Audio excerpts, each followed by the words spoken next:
हरे कृष्णा। महाराष्ट्र में एक ऐसे संत हुए जिनको कभी क्रोध नहीं आता था।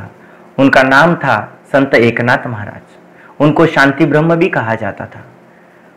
उनके गांव के कुछ गुंडों ने सोचा कि एकनाथ को कभी क्रोध नहीं आता है, उसकी प्रसिद्धि बहुत हो रही है, तो हम क्या करेंगे, किसी हम में से एक गुंड को उनके पास में भेजेंगे और उनको क्रोध लाएंगे। तो उन्होंने एक व्यक्ति को भेजा। उसी समय एकनाथ महाराज नदी में स्नान करके आ रहे थे। वह व्यक्ति अपने साथ में बहुत सारे पान लेके आया था। उसने पान खाया और एकनाथ महाराज के शरीर के ऊपर थूक दिया।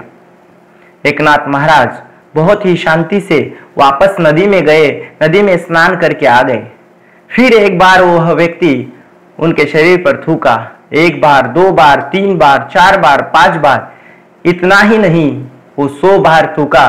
कुछ लोग कहते हैं एकनाथ महाराज के शरीर के ऊपर वह व्यक्ति लगभग 108 बार थूका। बहुत सारे पान खाने की वजह से वह व्यक्ति का मुंह लाल हो गया। वह एकनाथ महाराज के सामने दंडवत प्रणाम करके कहा, महाराज कृपा करके मुझे क्षमा कर दीजिए, मैंने आपके चरणों में बहुत बड़ा अपराध किया है। एकनाथ महाराज नम्रता से कहे, अगर इस नदी में अगर कोई एक बार स्नान करता है तो उसके हजारों जन्मों के पाप नष्ट हो जाते हैं।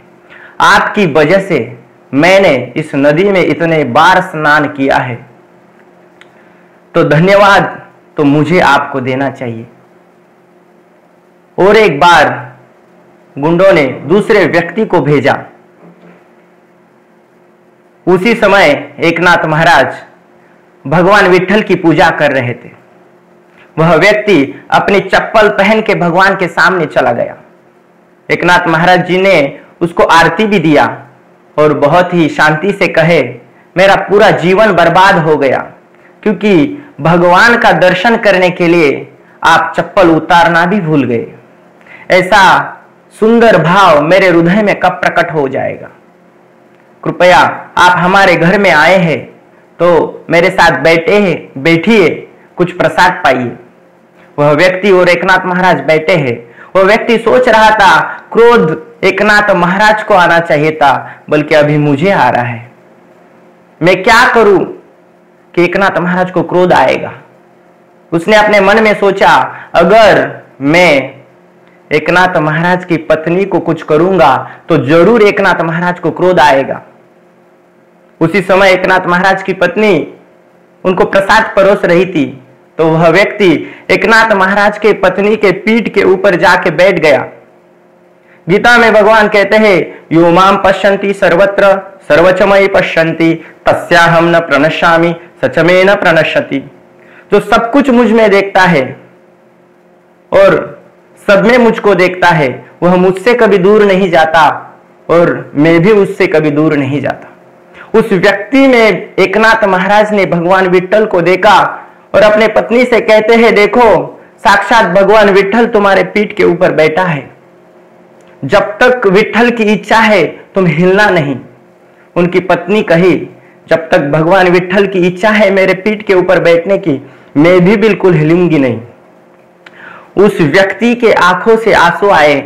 उसने एकनाथ महाराज को दंडवत प्रणाम किया और कहा, मुझे कुछ पैसे की जरूरत थी, इसलिए कुछ गुंडों के बहकावे में आके मैंने आपके चरणों में अपराध किया है, कृपा करके मुझे क्षमा कर दीजिए।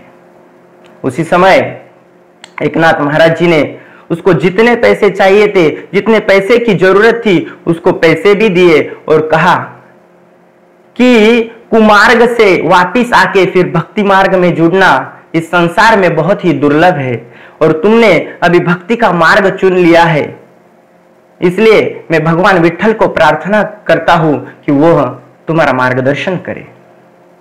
हमारे भी जीवन में कभी ऐसे प्रसंग आते हैं, वस्तु, व्यक्ति और परिस्थिति हमें विचलित करने का प्रयास करती है, किंतु अगर हम एकनाथ महाराज के जैसे व्यवहार करने का प्रयास करेंगे तो हमारा भी जीवन बहुत ही सरल हो जाएगा। हरे कृष्णा।